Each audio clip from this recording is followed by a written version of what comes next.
Have you ever wondered what the world felt like before America existed? Before the cities, before the noise, before freedom had a name? Imagine standing at the edge of an endless ocean. The air is cold, the sky is the color of faded silver, and somewhere beyond the horizon, a few wooden ships are moving slowly through the mist. Inside them, tired men hold dreams they don't understand. They've left behind everything they know for something they can't yet see. They don't know it yet, but this journey will change the world forever. Tonight, as you close your eyes, let's drift back to those quiet, uncertain days. This is how America began. The year is 1607. 3 ships, Susan Constant, Godspeed, and Discovery, drift across the Atlantic. Their sails are weary, their ropes stiff with salt and time. For 104 passengers and crew, the ocean has become both friend and enemy, feeding their hope, but testing their strength. The nights on deck are long. The stars stretch endlessly above them, brighter than they ever seemed in England. Some men whisper prayers, some hum old songs to keep the silence away. Others stare at the dark water, wondering if it will ever end. In the captain's cabin, the faint light of a lantern sways with every wave. Maps lie scattered on the table, their ink faded, their lines uncertain.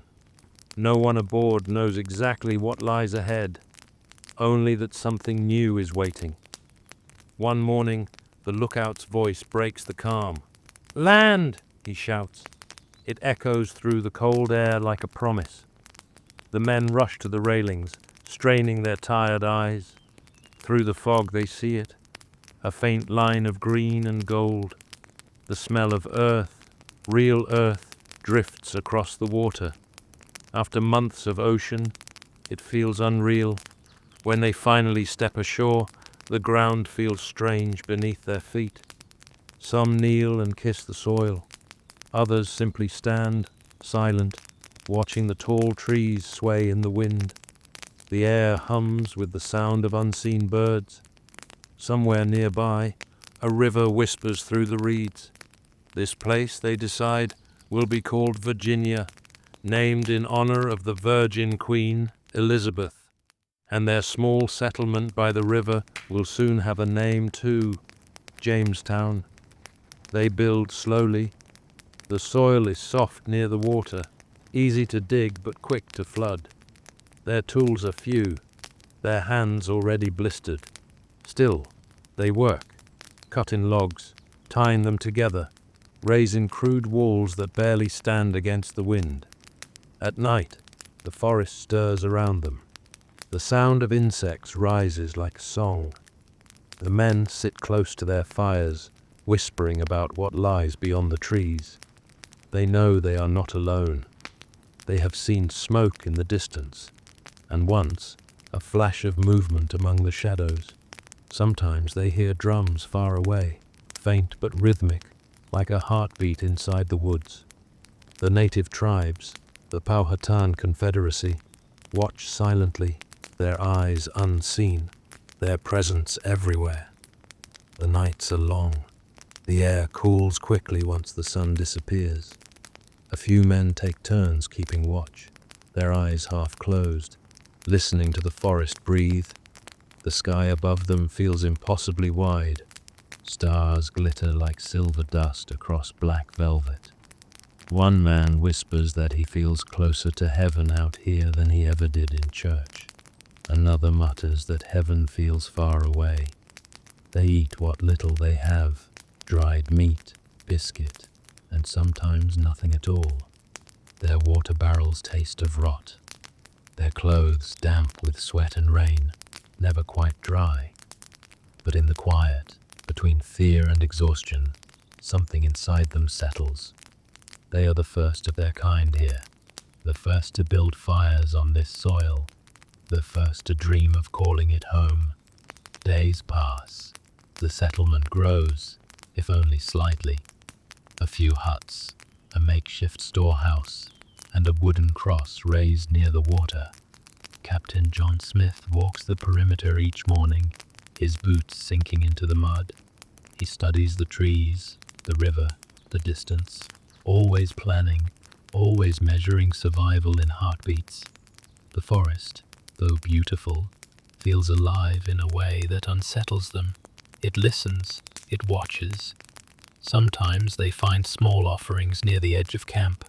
Feathers, stones, a carved piece of wood. No one knows what they mean.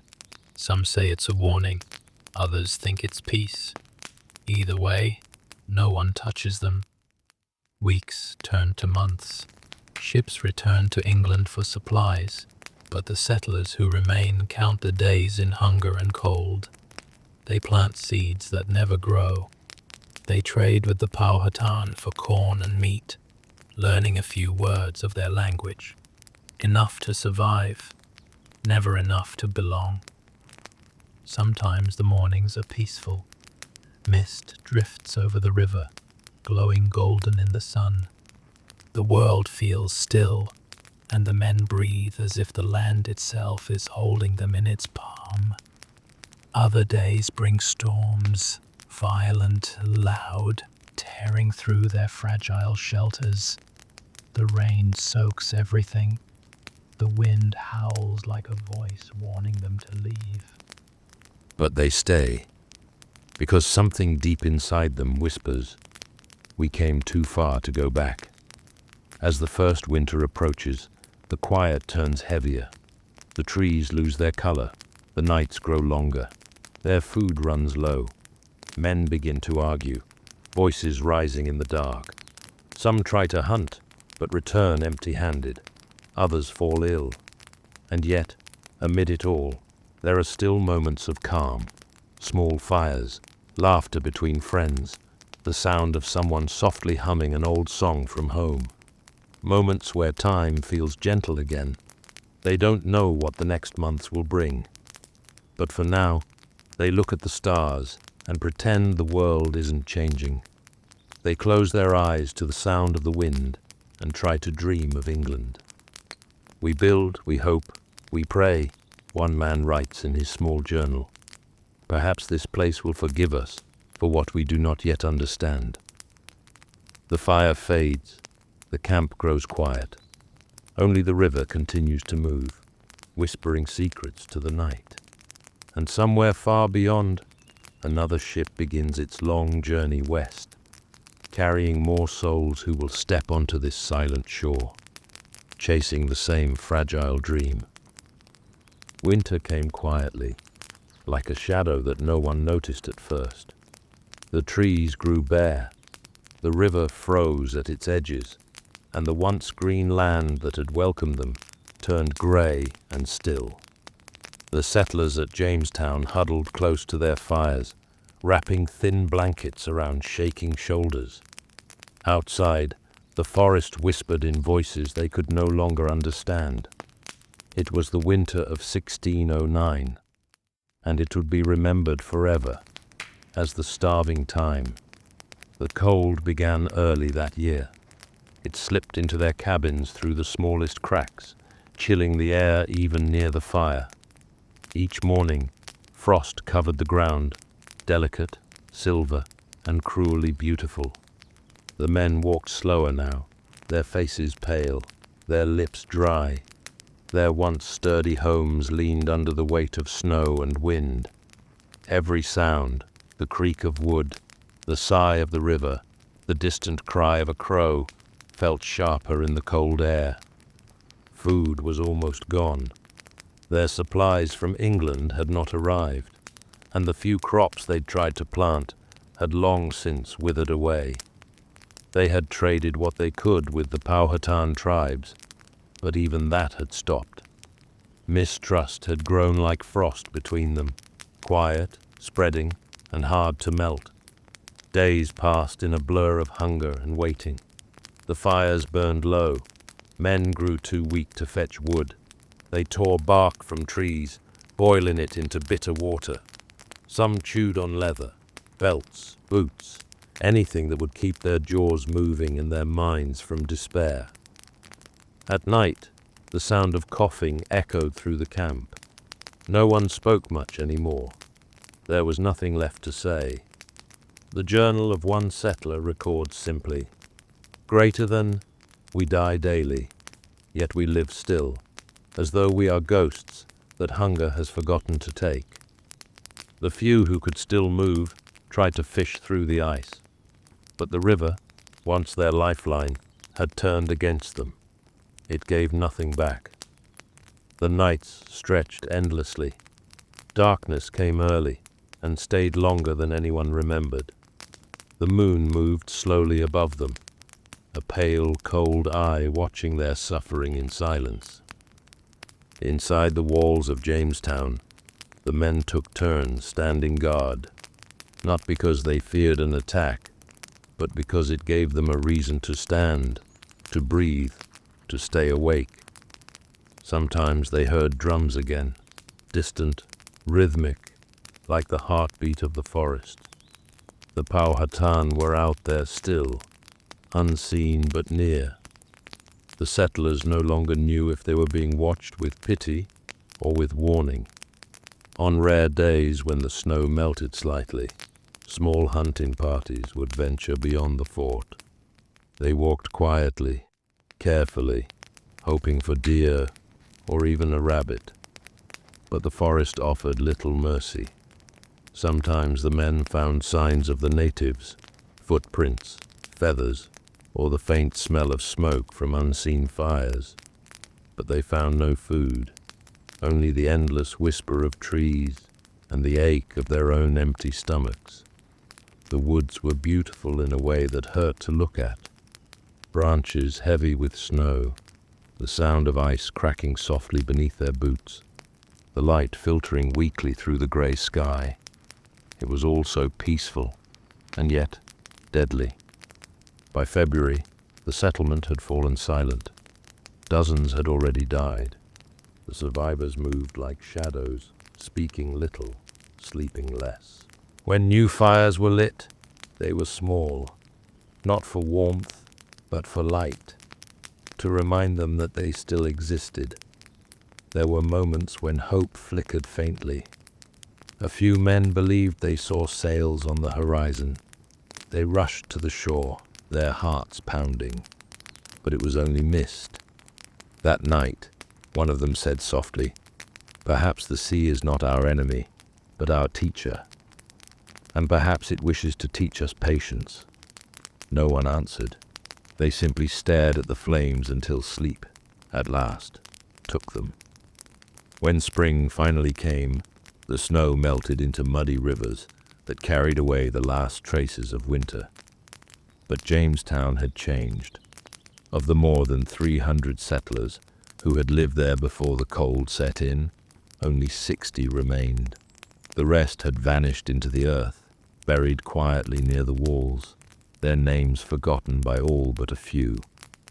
And yet, in that silence, something remarkable happened. The survivors did not leave. They rebuilt.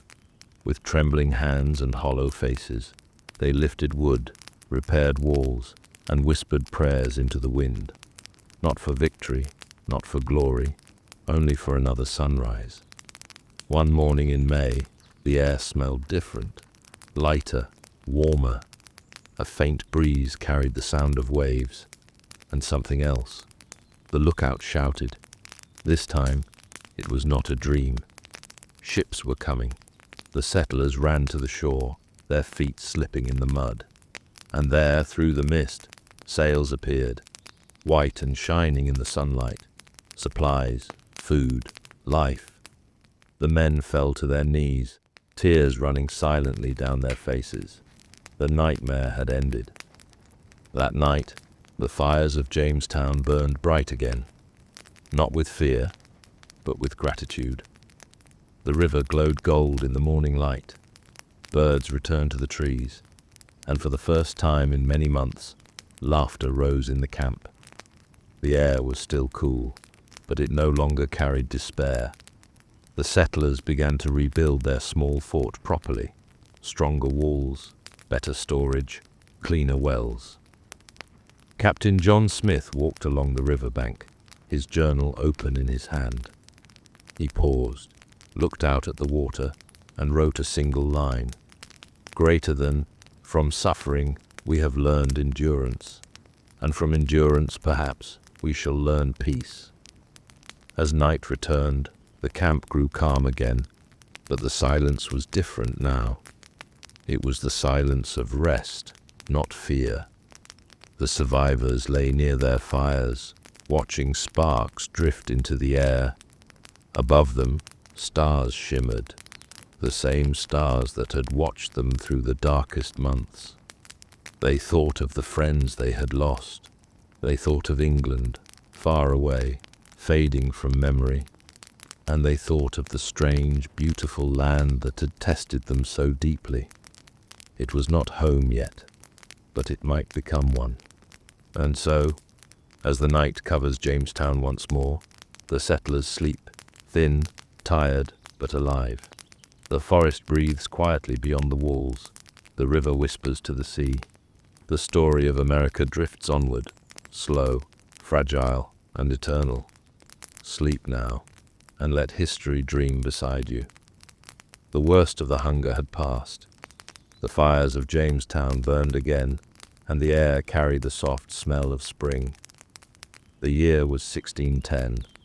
For the first time in a long while, the settlers could breathe. The river was gentle, the trees green once more, and the sound of birdsong returned to mornings that had once been silent. But beyond those trees, others watched, others who had always been here. The Powhatan Confederacy had lived in these lands for generations, long before the English ships ever touched their shores. Their world was older, quieter, and shaped by rhythm instead of rules. Their villages rested along rivers and open fields. Homes made from bark and reed curved like shells against the earth. Children laughed among the cornfields. Women tended fires that smelled of herbs and cedar. And the men hunted deer beneath the same moon that now shone over Jamestown. To them, the land was alive. Every tree, every stone, every gust of wind had spirit and memory. They did not own the earth, they belonged to it. And now, strangers had come, pale-faced, hungry, and building wooden walls where the forest had once breathed freely. At first, there was distance, not of miles, but of silence. The settlers stayed near their fort. The natives stayed in the woods. They watched each other through the leaves, both curious and cautious. Sometimes, a small group of Powhatan hunters would appear at the edge of the camp. They brought baskets of corn or fish. The English, grateful but nervous, offered tools or beads in return. The trades were simple, but behind every exchange there was tension, like a thin thread stretched between two worlds. The settlers tried to learn their words, their gestures, their customs. They failed more often than they succeeded. Still, they kept trying. John Smith, ever curious, often went out to meet them. He carried no weapon, only a notebook and a calm voice. He listened more than he spoke. Through gestures and broken words, he learned a little. Names, directions, small stories about rivers and seasons. Sometimes they laughed at his attempts. Sometimes they simply stared at him, as if trying to see what kind of man he truly was. One elder, whose eyes were pale with age, once placed a hand on Smith's chest and said softly, "The river listens to those who listen back." Smith wrote it down, though he wasn't sure what it meant. Years later, he would still remember that line. Among those who visited Jamestown most often was a young girl, Pocahontas, the daughter of Chief Powhatan. She moved through the camp with quiet curiosity, sometimes bringing food, sometimes just watching. To the settlers, She seemed like a bridge between worlds, someone who could smile in both languages, laugh in both silences. The men spoke of her with warmth, though she was little more than a child then. Her presence reminded them of gentler things, kindness, innocence, peace. One evening, as the sun set over the river, she brought a basket of corn and sat near the fire. A settler offered her a carved wooden bird in return. She turned it over in her hands, smiling faintly. For a brief moment, the distance between their worlds seemed to disappear. Through that fragile friendship, a rhythm formed. The Powhatan showed them which roots could be eaten, which plants healed fever, which trees burned slow through the night. The settlers, in return, shared bits of iron, glass, and cloth, small tokens from a world far across the sea. Sometimes the two sides met at the riverbank at dawn. They would trade quietly, exchange a few words, and then disappear again into the forest and fort. Two worlds brushing softly against each other like waves. But beneath this peace, unease remained. The settlers were growing. Their need for land grew with every ship that arrived. And the Powhatan, though polite, saw the change in the air. Not all encounters were gentle. One morning, a hunting party from Jamestown wandered too far into the woods. They did not return. That night, a single arrow was found near the fort, dark with blood, buried in the earth. The next day, no one left the walls. The forest felt different now, not calm, but watchful. Tension returned like a storm cloud. The fragile friendship that Pocahontas had helped build began to tremble. Chief Powhatan sent word. The forest does not belong to one man, but if it is taken, it will defend itself. The settlers did not fully understand the warning, but they felt it, in the stillness of the woods, in the way the wind no longer seemed to welcome them. In the months that followed, John Smith was captured during an expedition up the Chickahominy River. He was brought before Chief Powhatan himself, a tall man with calm eyes, surrounded by warriors painted in red and black. Smith expected death, but instead there was silence. Then, unexpectedly, mercy. Stories say that Pocahontas intervened, stepping between them, pleading for his life. Whether it happened exactly that way, no one truly knows. But what matters is this: Smith lived. When he returned to Jamestown, his story spread quickly, half truth, half legend, and with it came a strange kind of peace once more. For a time, the trades resumed. The natives returned to the riverbanks. Pocahontas came again, bringing small gifts and laughter. The settlers rebuilt, planted, fished, and learned to listen to the land more gently. They began to understand the rhythm of this new world, when to sow, when to rest, when to trust the silence. And though mistrust never vanished completely, for a few short years, Jamestown felt almost at peace.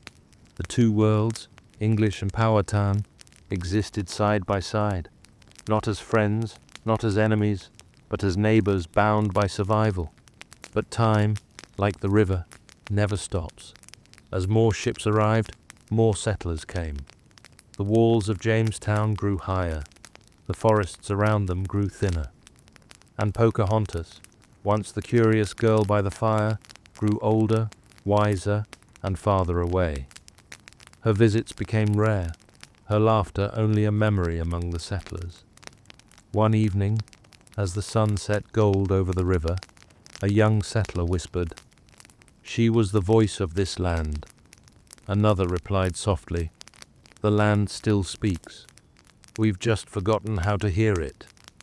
That night, the stars shone bright above the river.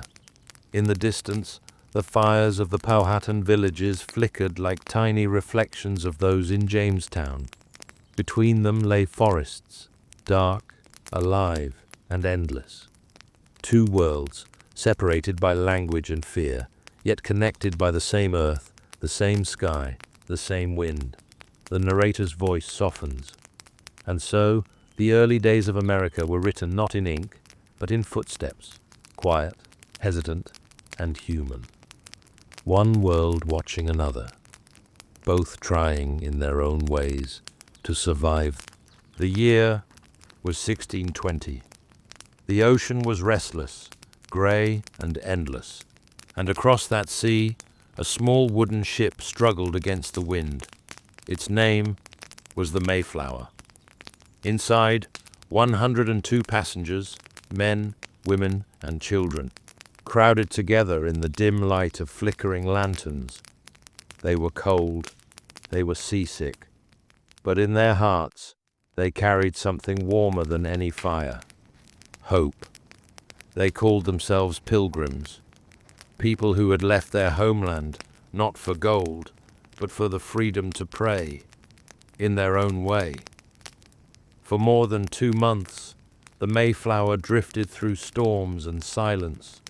Waves struck its sides like the beating of an endless drum. Children cried softly in the dark. Men whispered prayers into the wind, and sometimes they wondered if the ocean would ever let them go. Then, one morning in November, a shout came from above. Land! Every soul on the ship stirred. They rushed to the deck, their eyes squinting into the pale mist. There it was, the outline of a distant coast, gentle hills rising above the fog. It wasn't Virginia, where they had hoped to land. The storms had carried them far north, but it didn't matter. To them, it was the new world, a place where they could begin again. Before they stepped ashore, they gathered together in the cabin. There, they wrote an agreement, simple words, but powerful ones. It would be known as the Mayflower Compact, a promise that they would govern themselves, not by a king's will, but by the consent of the people. It was, in its quiet way, the first heartbeat of what would one day become a democracy. When they finally came ashore, the land was cold, the ground frozen and hard. They built their homes from rough timber and their fires with whatever driftwood they could find. That first winter was cruel. Snow fell endlessly. Food grew scarce. Disease spread through the small settlement. By spring, half of them were gone. Men, women, and even children, their dreams buried beneath the snow. But the ones who survived, they endured not through strength, but through faith, and through the kindness of strangers. One day, a native man approached their camp. His name was Somerset.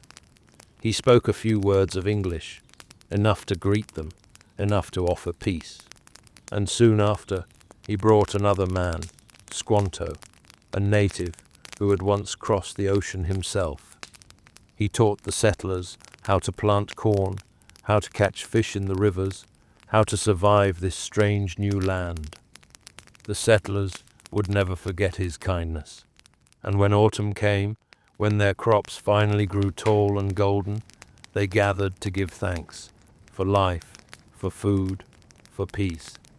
They shared a meal with their native neighbors, wild turkey, corn, and pumpkin.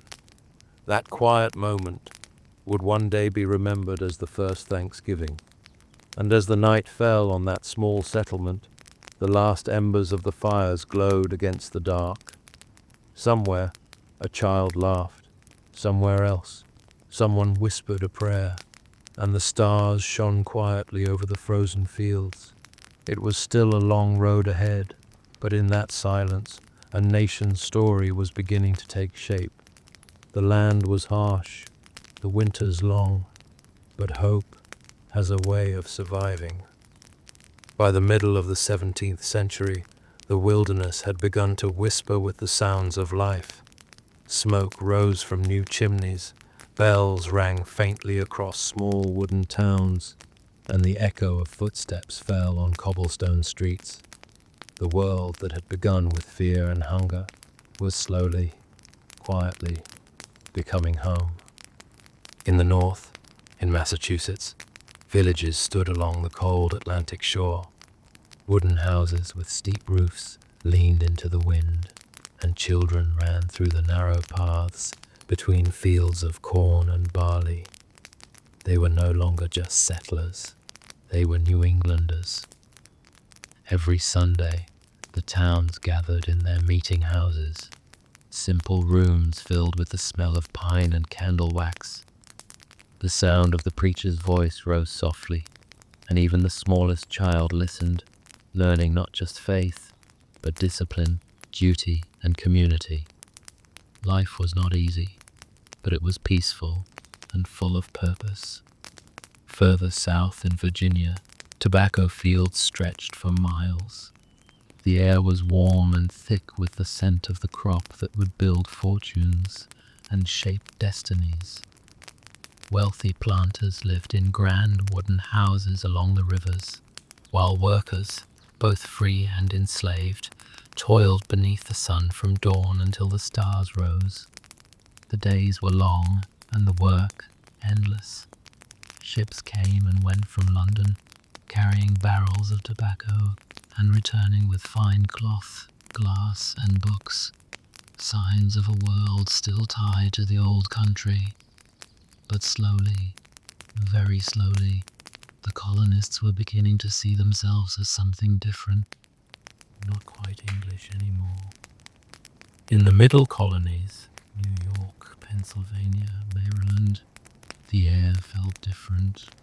There, people from many lands lived side by side. Dutch, Germans, Swedes, Quakers, Scots. Each brought their own words, their own ways, their own dreams.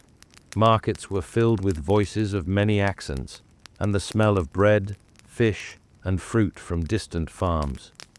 In Philadelphia, streets were laid out in neat, thoughtful lines, a city built not just on trade, but on ideals. A quiet man named William Penn walked those streets. He spoke softly about peace, about fairness, about a place where faith could be free and justice could belong to everyone. His colony, Pennsylvania, became a refuge, a place where kindness was stronger than fear. As years passed, the colonies grew, not just in size, but in spirit. Children were born who had never seen England. They grew up beneath new skies, listening to the sounds of forests and rivers, learning to farm, to trade, to write, to dream of lives their parents could never imagine. The people began to feel the pull of something deep, a sense that this land, this wide and untamed world, was not just a colony anymore. It was home. Still, shadows lingered. Not everyone was free. The fields of the South echoed with the cries of the enslaved, men and women brought from across the sea and forced to work under the burning sun. Their songs, soft, full of sorrow and strength, would one day become the heartbeat of a nation. But for now, their voices drifted quietly through the night, carrying both pain and hope. By the end of the 17th century, 13 small colonies lined the coast, each one different, each one growing in its own way. No one knew yet what the future would bring, but something was stirring in the fields, in the towns, in the hearts of the people. A quiet question, still too faint to be spoken aloud, greater than, if this land is ours to build, could it also be ours to rule? The seeds of change had been planted, and though the night was calm, the dawn of revolution was drawing near. The dawn of the 18th century came quietly. The colonies were no longer fragile outposts. They had grown, strong, self-reliant, and full of life. Ships crowded the harbors of Boston, New York, and Charleston. Farmers carried baskets of grain to the markets. Craftsmen worked with steady hands, and the smell of bread and wood smoke drifted through the air. The world seemed calm, peaceful. But beneath that calm, something was changing. For more than 100 years, the colonists had lived far from their king. They built their own towns, made their own laws, and solved their own problems. They still called themselves English, but the truth was beginning to feel different. When they spoke of home, they no longer meant London or Bristol. They meant the red clay of Virginia, the pine forests of New England, the wide rivers of Pennsylvania. They had become something new, a people who belonged not to a crown, but to a continent. In taverns and meeting houses, people began to talk, quietly at first, then with growing confidence, about freedom, about taxes, about the strange distance between a king's word and the life of a farmer across an ocean. These were not rebels yet, just dreamers, thinkers, and neighbors trying to understand why the world felt unfair. Then came the wars. Far across the sea, England fought for power and land, in Europe, in India, in the West Indies. And in America too, a great struggle began, the French and Indian War. It was fought over rivers and forests, mountains and forts. Young colonists joined the British Army, fighting alongside red-coated soldiers for a crown they had never seen. Among them was a tall young man from Virginia, quiet, disciplined, his name, George Washington. He rode through rain and mud, learning not just the ways of war, but the taste of independence. The war was long, and when it ended, Britain had won. But victory came at a price. The king's treasury was nearly empty, and someone had to pay. New laws came across the ocean, the Sugar Act, the Stamp Act, the Quartering Act, taxes on paper, sugar, tea, on everything that filled daily life. At first, the colonists simply frowned. Then they began to argue, then to protest. They wrote letters, they gathered in the town squares, and they spoke words that echoed softly at first, then louder and louder still. In the streets of Boston, men whispered beneath the glow of lanterns. Merchants refused to buy British goods. Printers filled their presses with bold words. The calm world of trade and comfort had begun to tremble. But still, most did not want to fight. They wanted respect, not rebellion. They wanted peace, but peace with dignity. As 1765 drew to a close, a new spirit filled the air. Meetings were held in small rooms where candles flickered against rough wooden walls. Men from different colonies, men who had never met before, began to see that they shared one dream: freedom. Not the wild kind that burns cities, but the quiet kind that lets a man speak his mind and call his life his own. The seed had been planted. It would take time, storms and fire, but it would grow. That night, somewhere in the colonies, a man put out his candle and looked through the small window at the stars. The same stars that once watched over the Mayflower, and the same that would soon shine on a new nation being born in silence. He did not know it yet, but history was turning in its sleep, and soon it would awaken. The colonies had grown restless. What began as murmurs in taverns had become the heartbeat of a new generation. Men and women who once called themselves loyal subjects of the king were beginning to ask, softly but clearly, why should we obey a voice we cannot hear? In Boston, the air felt different. Cobblestone streets that once echoed with laughter now carried the sound of boots and muskets. Red-coated soldiers marched beneath British flags, their rifles glinting in the sun. Children watched from windows, their eyes full of questions. Merchants locked their shops, and the air, thick with salt and smoke, felt ready to break. It began with taxes, then came laws, and finally, something deeper, a wound to dignity. The Stamp Act had been repealed, but new laws took its place. The Townshend Acts, the tea tax, small things, but heavy enough to crush the spirit of a people who wanted to be free. Meetings turned to protests. Protests turned to crowds. And one cold March evening in 1770, anger met fear in the center of Boston. A crowd gathered, farmers, sailors, boys, shouting, throwing snow and stones. British soldiers stood tense, their muskets trembling in their hands. And then, a shot. No one remembers who fired first, but when the smoke cleared, 5 men lay in the street, their blood staining the snow. It would be called the Boston Massacre, a tragedy and a warning. For a moment the world held its breath. Some still hoped for peace. Others whispered that peace was no longer possible. Among them was a man named Samuel Adams, calm in voice, but fierce in belief. He began to gather people, to write, to speak of unity. And then came another voice, louder, sharper, Patrick Henry, standing in the Virginia Assembly, his words burning like fire. Give me liberty, or give me death. The echo of those words crossed rivers, forests, and mountains, and reached hearts that had never spoken before. In 1773, the king tried again. Tea, a simple drink, became a symbol.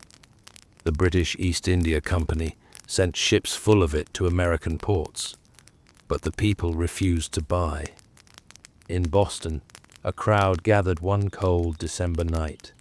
Men dressed as Mohawk natives climbed aboard the ships, and quietly, carefully, they opened the crates, 340 chests of tea, and poured them into the dark water. The harbor filled with the scent of tea leaves and salt. And for a moment, the city stood silent, watching the tea drift like smoke on the surface. It was called the Boston Tea Party, a quiet act of defiance that would echo across the world. The king was furious. He closed the port of Boston, sent more soldiers, and tightened his grip. But the harder he held, the more the colonies slipped away. Men from every corner of the land began to meet, from New Hampshire to Georgia. They called it the Continental Congress. There, strangers sat together, united by a dream they could barely name. They spoke softly of independence, not as a rebellion, but as a birthright. In 1775, the air grew still, like the world was holding its breath before a storm. British troops marched from Boston to a small town called Lexington to seize hidden weapons. But waiting for them were farmers and blacksmiths, ordinary men standing quietly with their muskets. The sun had not yet risen. The grass was wet with dew. No one wanted to fire. But then a single shot cracked the dawn, the sound that would change everything. No one knew who pulled the trigger, but the world would remember it forever as the shot heard round the world. The revolution had begun, not with cheers, but with silence. Mothers watched their sons march away, not knowing if they'd return. Men who once swore loyalty to a king now fought for a dream, for a country that did not yet exist. The calm had ended. The storm had arrived. But even in that storm, there was a strange kind of peace. The peace of purpose, of courage, of destiny. The world had changed. The colonies were no longer whispering. They were speaking aloud. And the sound of that voice, the sound of freedom, was echoing across fields, mountains, and oceans. In the summer of 1775, 13 small colonies stood together against the greatest empire on earth. They had no navy, no money, few guns, but they had faith and a man to lead them. His name was George Washington. Tall, calm, quiet, his words few, but his presence steady as stone. He took command of an army that was little more than farmers and carpenters, men who carried muskets older than themselves, and hopes stronger than iron. They were not soldiers yet. They were fathers, sons, neighbors, untrained, underfed, but unbroken. The first battles had already been fought, at Lexington, Concord, and Bunker Hill. The air still smelled of gunpowder and earth, and as smoke rose into the sky, Washington knew this would not be a short fight. For 8 long years, the land would burn and freeze and hope and fall, again and again. At first, the war went badly. The British army was strong, disciplined, and endless. The American troops were tired, barefoot, hungry. They lost New York. They lost Philadelphia. They crossed rivers at night, moving silently through snow and rain. But they never gave up. One winter, the coldest of all, they camped at a place called Valley Forge. Snow covered the tents like a shroud. Many had no shoes. Frostbite took their fingers. Hunger took their strength. But every morning, Washington walked among them, his coat torn, his boots heavy with mud. He said little, but his presence was enough. Because when men saw him, they remembered why they were there, not for glory, not for revenge, but for something purer, for freedom.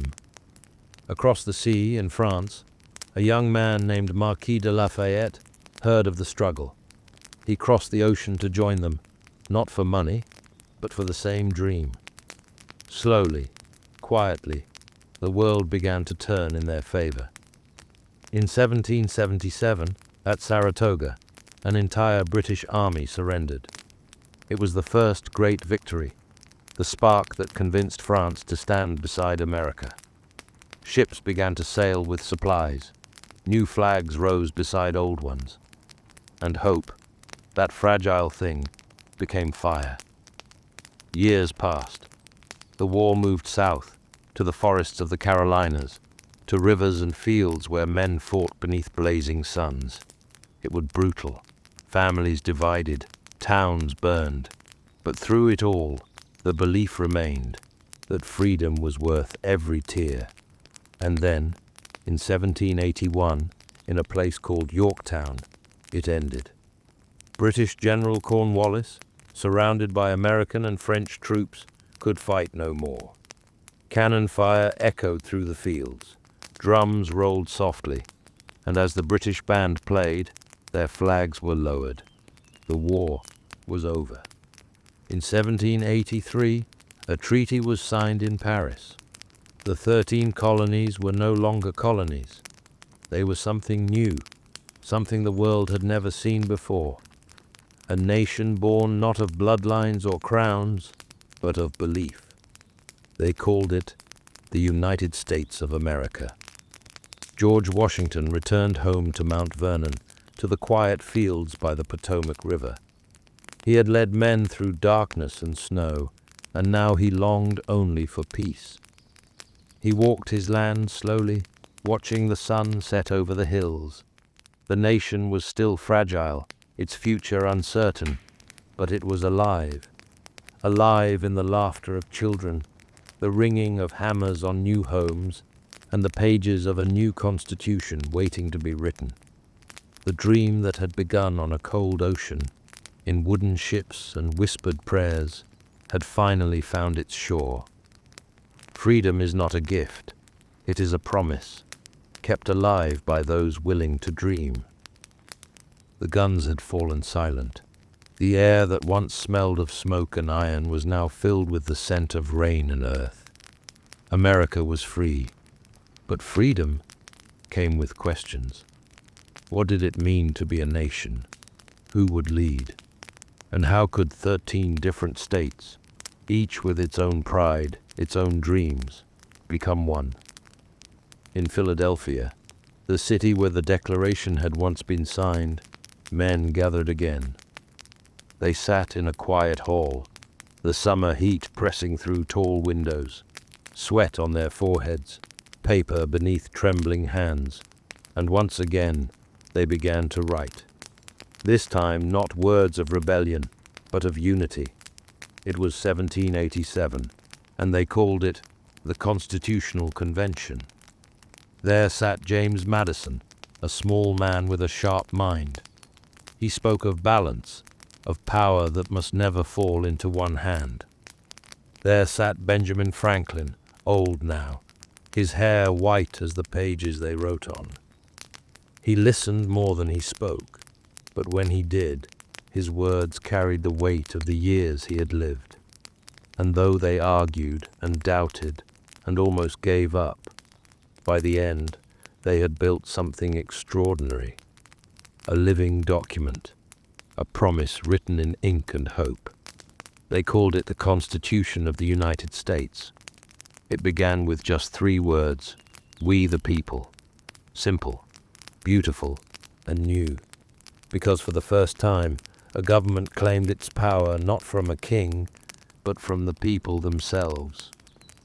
When the Constitution was finally approved, there was one question left. Who would lead this new nation? The answer was obvious. George Washington, the man who had led them through war, was called again to lead them through peace.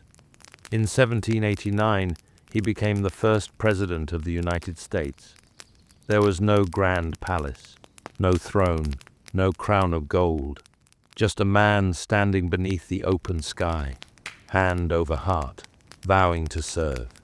His voice was steady, his heart humble, and the people, after years of uncertainty, finally began to believe that maybe, just maybe, this dream could last. Washington's presidency was quiet. He refused power where he could. He listened. He built slowly.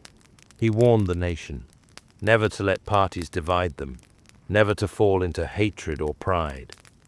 His words drifted like whispers through history, echoing long after his time.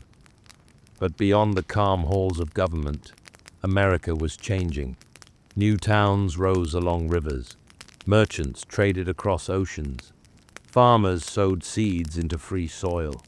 The sound of hammers building homes became the rhythm of a nation's heartbeat.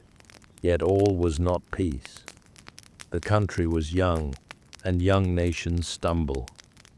There were arguments between the North and South, between Federalists and Republicans, between men who believed in a strong central government and those who believed in freedom for the states. In the middle of it all stood Washington, quiet, thoughtful, always choosing patience over pride. When his second term ended, he refused to run again. He said goodbye to the Capitol, to his friends, to power itself, and returned home, to Mount Vernon. There, beside the river, he walked his fields again. He watched the sunset through golden clouds, and when he finally rested, the nation mourned, but also remembered, because he had taught them something simple and eternal. That power was never the goal, service was. As the 18th century neared its end, a new generation took the stage. John Adams became the second president. Thomas Jefferson, his rival and friend, followed soon after. They argued, they dreamed, they stumbled, but together they carried forward what had begun in those fragile first days. A republic built not on gold or bloodlines, but on an idea that ordinary people could govern themselves, that hope could be law. And so, as the century turned, America stood at the edge of its own future, still imperfect, still uncertain, but alive. A quiet land where stars hung above sleeping towns, where dreams of freedom floated softly through open windows, and somewhere, the echo of Washington's voice remained. The preservation of the sacred fire of liberty and the destiny of the Republican model of government are deeply, finally, staked on the experiment entrusted to the hands of the American people. The war was long over, the revolution a memory. But in the hearts of the people, a new hunger had begun to grow. A hunger not for battle, but for space, for land, for the promise of something just beyond the horizon. They called it the frontier. At dawn, across small towns and riverbanks, families packed wagons. They carried tools, seeds, and hope. They left behind brick houses and narrow streets, and rode west, toward forests and mountains still untouched. They didn't know what waited for them, only that it was new, and new meant possible. In 1803, a single decision changed everything. President Thomas Jefferson bought a vast stretch of land from France. It was called the Louisiana Purchase. 800,000 square miles of wilderness, forests, rivers, plains, enough to double the size of the United States. And suddenly, the dream grew larger than ever before. To explore this new world, Jefferson sent two men, Meriwether Lewis and William Clark. They set out from the Mississippi River, sailing west into lands no map had yet drawn. For more than 2 years, they crossed rivers, climbed mountains, and walked through valleys where no European had yet stood. They met tribes who had lived there for centuries, people who guided them, fed them, and showed them what the land truly was. Among them was a young woman named Sacagawea, carrying her child on her back, leading the explorers through unknown paths. Through her courage and the kindness of her people, the expedition found its way to the Pacific Ocean. When they saw the endless blue water stretching before them, Lewis simply wrote, "Ocean in view." Oh, the joy back east. The nation was changing too. New cities began to rise, New York, Philadelphia, Boston, buzzing with life, trade, and invention. The Industrial Revolution had begun to hum quietly, machines whispering promises of a faster world. Roads turned to canals, canals turned to railways, and the sound of wheels and water replaced the silence of old fields. But as America grew, so did its shadows. The native tribes who had lived on that land for ages were pushed westward, their homes taken, their peace broken. And in the South, the cruel chain of slavery still bound millions. Freedom, once the nation's proudest word, was not yet whole. Still, people dreamed. Still, they believed that somehow, one day, this country would find the courage to live up to its own words. All men are created equal. By 1830, America stretched from the Atlantic to the edge of the Great Plains, a young, restless nation, full of contradictions, full of dreams. People spoke of destiny, that it was America's fate to move west, to build towns where forests once stood, to light fires in the dark corners of a vast land. And in the middle of it all, a quiet, constant hope that this new world, still fragile and imperfect, would learn from its past and become something worthy of the struggle that created it. The wind over the plains, the rivers gliding toward the sea, the stars above sleeping cabins. This was America, young, uncertain, alive. A dream born in whispers, carried through war, written in hope, and still unfolding beneath an endless sky. Greater than, from the first dawn to the last frontier, America was never a place. It was, and always will be, a journey outro. And so, as the stars hang quietly above this young land, the story of early America comes to rest. From small wooden cabins and distant colonies to great cities and open frontiers, a nation was born, not in a moment, but in a million small hopes. Every field that was plowed, every word that was written, every candle that burned in the dark, was part of a dream that still glows, even now. History isn't just dates and battles, it's people and their quiet courage. It's the sound of waves against a ship's hull, a pen scratching on parchment, a mother whispering to her child, in a world that is still learning to be free. If you're still awake, let the calm of this story stay with you. Let your thoughts drift like the old rivers of America, slow and peaceful. And if your eyes are already closing, that's all right too. Because history, just like sleep, always finds its way back to quiet.